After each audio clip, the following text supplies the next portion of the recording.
Bienvenidos a este nuevo podcast de Ministerio de Poder, Enseñanza Bíblica, presentado por el apóstol Pablo Alt.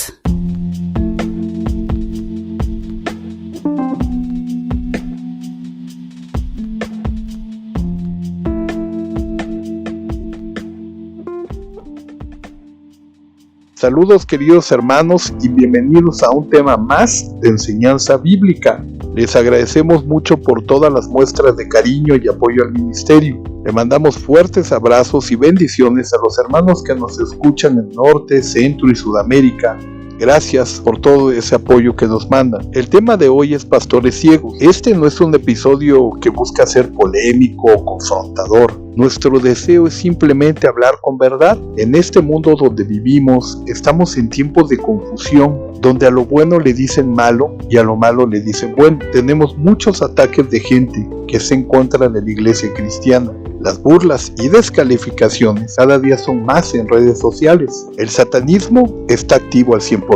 Día a día contamina mentes y aún así, con todo esto que vivimos, sabemos que en un futuro existirá una persecución fuerte para aquellos que creemos en Dios. Cada día es más común gente maldiciendo al pueblo de Dios. Necesitamos un evangelio activo, no pasivo. Un evangelio real, lleno de poder, no de palabras. Donde sea el Espíritu Santo que guíe, que se mueva. Pero son pocas, muy pocas las congregaciones entregadas a Dios. Y es que muchas iglesias han sido ocupadas por líderes que están con el único propósito de distorsionar y distraer a las personas, alejando así de lo espiritual, que es la base del poder en Cristo. La iglesia cristiana está atada a los deseos de unos cuantos que manipulan a las personas con falsas doctrinas, en las cuales se hablan de todo menos de la santidad y el poder del mover del Espíritu Santo, como ya lo hemos mencionado. Pero eso sí, existen discotecas cristianas y cada día son más mundanas en su forma de ser, de vestirse, de comportarse y de hablar.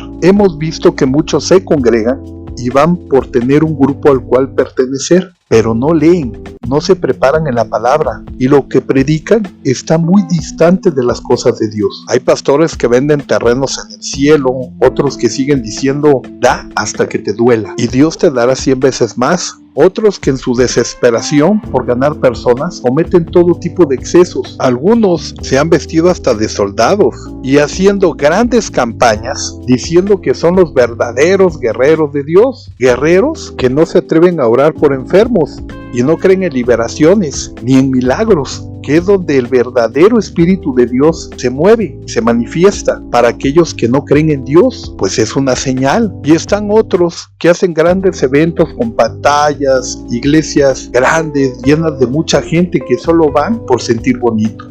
Y esa manipulación emocional que usan tonos de voces, como ya lo hemos dicho en podcasts anteriores, diciendo tú eres más que vencedor.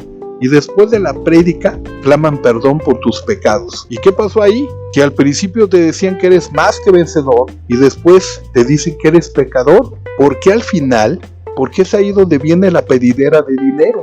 Así seguirán domingo tras domingo, donde el cristiano sale de la congregación igual de cómo llegó, y ante la algarabía y la emoción de las personas no se dan cuenta que están en un autoengaño, donde en lugar de acercarse más, los aleja y los hace dependientes de esos falsos pastores y no de Dios. ¿Acaso Dios ya cambió? ¿Dónde está esa iglesia gloriosa en Cristo? Para ellos que están ciegos, no hay luz de Cristo y el evangelio de poder no existe, pues están sumidos en la oscuridad. Yo solo veo hombres que están con el deseo de vivir de la fe, y no solo de vivir, sino de enriquecerse, con la excusa de que ellos tienen la bendición. ¿Y será que la gente no puede tener tanta bendición como ellos? Pues ellos son los grandes siervos del Altísimo. Qué curioso que el evangelio de Dios se volvió en un negocio y no en una convicción al Padre. Y si eso fuera el camino, el apóstol Pablo Pedro hubieran sido millonarios, pero no fue así. Un verdadero siervo no se enriquece de la fe, administra, ayuda, da consuelo. Repito, es administrador, no un ladrón. Pero observen con mucho cuidado cómo son estos lugares donde quizás tú estás buscando a Dios y no lo encuentras. ¿Qué pasaría si te dijera que en muchos púlpitos hoy en día el Espíritu Santo es ignorado, rechazado y hasta ridiculizado abiertamente. Este episodio no es para tibios, no es para aquellos que prefieren la religión domesticada, la fe sin milagros y el evangelio que está muy lejos de la iglesia primitiva. Porque algunos no quieren ver lo que Dios está haciendo. Dios es el mismo ayer, hoy y siempre, por los siglos de los siglos. Él se sigue manifestando con poder en sanidades, liberaciones y milagros. En Mateo 15:14 dice: dejad son ciegos, guías de ciegos, y si el ciego guiare al ciego, ambos caerán al hoyo. Este verso nos anuncia que muchos están llevando a muchas almas al vacío, porque existe ceguera en las sanidades. ¿Acaso con tanta tecnología Dios ya no se manifiesta con poder? La Biblia es un testimonio innegable del poder sanador de Dios. Desde el Antiguo Testamento, con milagros en el desierto, hasta los evangelios donde nuestro Señor Jesucristo dedicó gran parte de su ministerio a sanar enfermos, ciegos, cojos, leprosos, paralíticos. Los apóstoles, llenos del Espíritu Santo, continuaron esta obra con una audacia asombrosa. La Biblia nos narra que el apóstol Pedro, con solo su sombra, sanaba a la gente, y el apóstol Pablo ministraba sanidades por doquier. Entonces la pregunta es, ¿por qué hoy muchos pastores se engañan con tal convicción que eso ya no es para estos tiempos, que ya pasó? ¿Qué hace que una promesa tan clara de la Escritura sea relegada al pasado? ¿Realmente creen que el mismo Dios que sanó hace 2000 años, el que declaró yo soy el Señor tu Dios sanador, ha quedado sin poder? ¿Aquel que abrió el mar y liberó a su pueblo ya no hace sanidades y milagros? ¿O acaso la falta de fe, la comodidad de la rutina teológica y el temor a lo inexplicable ha opacado nuestra visión espiritual? La gran comisión de Marcos 16, del 17 al 18 nos dice: estas señales seguirán a los que creen por un tiempo limitado. Yo veo que dice claramente: y estas señales seguirán. Y está hablando a todos los tiempos, a los que creen. Pondrán las manos sobre los enfermos y sanarán. ¿Quién tiene la autoridad de tachar esta promesa de Dios? ¿Quién es el que dio esa autoridad para leer y no creer las promesas de Dios? De reinterpretarlas para que encaje en la incredulidad.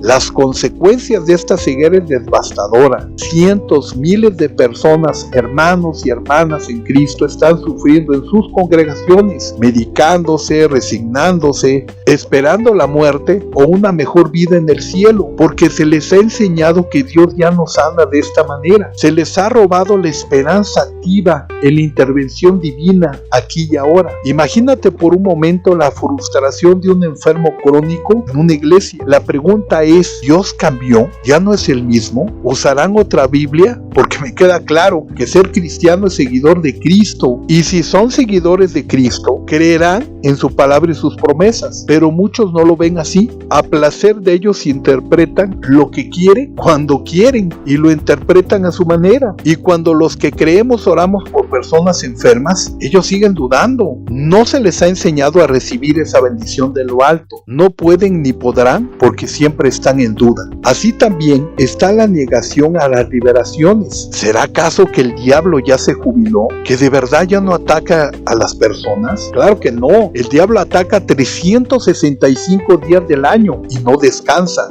Mientras la gente duda y tiene conflictos en creer o no, el enemigo se goza viendo que las personas no pueden creer en ese Dios que a él lo desterró de los cielos. Si hablamos de sanidades físicas, ¿cómo podemos ignorar la liberación espiritual? Nuestro Señor Jesucristo no solo sanaba cuerpos, su ministerio estaba fuertemente marcado por la expulsión de demonios y la liberación de los oprimidos. El evangelio de nuestro Señor Jesucristo fue un evangelio de poder sobre el reino de las tinieblas. Entonces la pregunta retórica que debemos de hacernos es: ¿piensas que el diablo realmente se jubiló?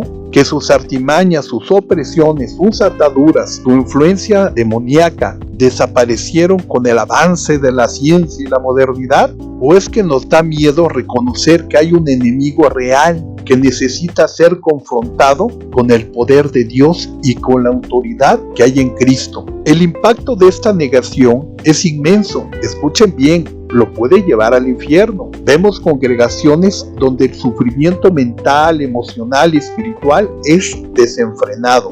Tristeza, ansiedad, angustia. Para muchos solo es algo clínico. Personas atacadas a adicciones o miedos paralizantes, a depresiones crónicas, a patrones destructivos, pero se les da la etiqueta puramente psicológica o se les culpa que es su carne, en lugar de reconocer la posibilidad de una opresión espiritual y la necesidad de ser liberadas por el poder de Cristo. En Efesios 6:12 nos recuerda una verdad incómoda para muchos, porque no tenemos lucha contra sangre y carne, sino contra principados, contra potestades, contra los gobernadores de las tinieblas de este siglo, contra huestes espirituales de maldad en las regiones celestes. Si la lucha es real, si el enemigo es espiritual, ¿dónde está la respuesta real y espiritual? ¿Dónde? La pregunta sería, ¿por qué existen pastores que se niegan a leer estos versos llenos de poder? Es más fácil ignorar lo incómodo, lo que nos desafía, que confrontar lo espiritual con la autoridad de Cristo. ¿Por qué es eso realmente? Demostrar el poder de Dios que libera y se manifiesta. Es más cómodo señalar autoayuda o superación personal que depender de la intervención divina para la liberación. Están dejando a las ovejas indefensas frente a un enemigo que no descansa. Es un lobo rapaz que vino a matar, robar y destruir. El que no cree en liberaciones es dudar del poder de Dios y de la manifestación del Espíritu Santo. Y por otro lado, está la negación de las lenguas espirituales, que no son de hombre, son del Espíritu Santo. Estar en contra de las manifestaciones del Espíritu Santo, de las lenguas,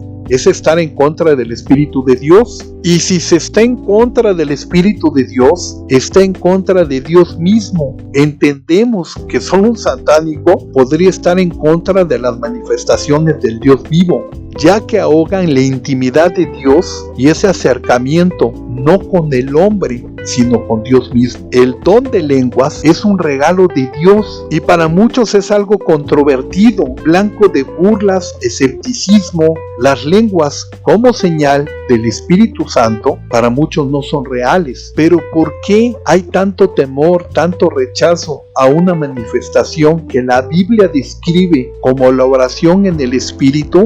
Una edificación personal, una señal para los incrédulos.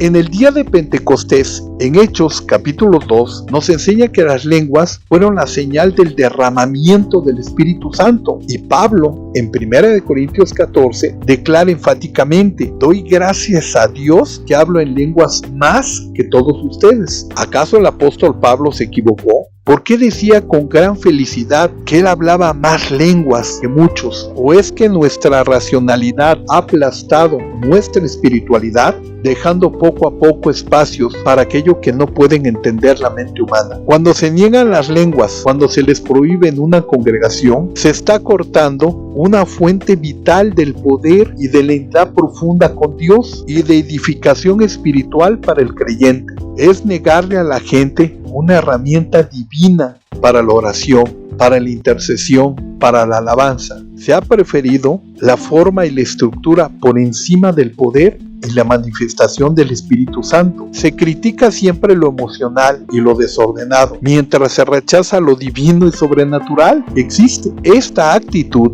ha llevado a un fariseísmo moderno, donde el conocimiento de la letra ahoga el espíritu de vida. Es que existe y existirá, mientras vivan en la carne, aquellos guías de ciegos que ocupan puestos como líderes, pero no son guiados por el Espíritu Santo. Entonces, ¿a quién realmente le sirven? Hermanos, hemos hablado de una ceguera que duele, que paraliza a la iglesia, una ceguera que encadena a las ovejas, pero hay algo aún más insidioso y peligroso: la ceguera de aquellos que se creen ser sabios. Estos son los que han acumulado conocimiento teológico, títulos académicos, quizás hasta grandes congregaciones o plataformas mediáticas. Son los que han leído todos los libros, pero han olvidado la voz de aquel que los escribió. Se paran en los púlpitos y se dicen ser expertos analizando la Biblia como una mente brillante, pero con un espíritu apagado, un corazón endurecido a lo sobrenatural de Dios. Se creen intocables por el error, por una sencilla razón: que su razón ha usurpado el lugar lugar de la revelación divina. Ellos han reemplazado la guía del Espíritu Santo con sus propias conclusiones académicas, sus interpretaciones intelectuales o peor aún, el temor a lo que no pueden controlar ellos o explicarlo. Y la triste verdad es que cuando el Espíritu no guía, la carne toma el control. Son gobernados por su carne, por sus preferencias humanas, por sus miedos, por su orgullo intelectual. ¿Cómo es posible que un pastor, un líder que se supone que guía rebaños, se jacte de su incredulidad en las sanidades, se burle públicamente de las liberaciones, el ejercicio de las lenguas en su congregación? Esto no es simplemente falta de entendimiento, esto es arrogancia espiritual que se alinea, que consciente o inconscientemente con el propósito del adversario. Están en contra de las manifestaciones del Espíritu Santo, porque la carne no se somete a él y el maligno se deleita en la iglesia sin poder. Es decirle a Dios: sé más que tú sobre cómo debes de obrar en mi iglesia. Sé más que tú sobre qué dones son válidos hoy. Es estar en contra del Espíritu Santo y ponerle límites a Dios y rechazarlo. Y en el fondo negar el evangelio completo que Jesucristo nos heredó. Pues nuestro Señor Jesucristo nos dio un evangelio de poder vivo, con demostración del Espíritu Santo. Y ustedes, los que se creen sabios con su elocuencia, han apagado la llama del Espíritu en tantos corazones. Despierten ya. La verdadera sabiduría no es la acumulación del conocimiento sin vida. Entendemos que el conocimiento envanece al hombre, pero el Espíritu lo vivifica. Escrito está: la verdadera inteligencia, la genuina, es reconocer que hay dimensiones del poder de Dios que sobrepasan nuestra lógica finita y que no tenemos derecho a limitar al Todopoderoso, mucho menos a oponernos a su obra por estar gobernados por nuestra propia carne o influencias malignas. El día que el Espíritu Santo ya no pueda manifestarse libremente en las iglesias por la ceguera espiritual, la incredulidad, el temor, la arrogancia de sus líderes y miembros de esa iglesia, se convierte en un club social, una organización humanitaria sin vida, con mensajes de humanismo, todo un monumento a una secta intelectual. Solo recuerda que si estás en contra del Espíritu de Dios, es estar en contra de Dios mismo. Entendemos que solo un satánico podía estar en contra de las manifestaciones que Dios da por medio de su Espíritu. Busquemos esa presencia del Espíritu real y verdadero, porque si no está en la vida de un cristiano, quizás es porque no está siendo respaldado por el Espíritu de Dios. Y como está escrito, estas señales seguirán a los que creen. Seguirá habiendo señales a los que creen, porque es del Espíritu, no del hombre. Es tiempo de elegir. ¿Seguirás con pastores ciegos, guiados con rebaños a un desierto de incredulidad, con una fe sin poder? ¿O abrirán los ojos, permitiendo que el Espíritu Santo obre en tu vida? El reino de Dios no se basa en palabras elocuentes, ni en discursos humanos llenos de filosofía. Aléjense de esas iglesias vacías, donde no hay manifestaciones del Espíritu de Dios. Queridos hermanos, después de estar 30 años ministrando, les puedo decir que nuestro Señor Jesucristo sigue haciendo liberaciones, milagros y sanidades para todo aquel que en Él cree, donde el derramamiento del Espíritu Santo es palpable a la vista de todos. Espero que este tema haya sido de su agrado. Mi nombre es Pablo Alt, fundador de Ministerio de Poder, y te espero en nuestra siguiente enseñanza bíblica.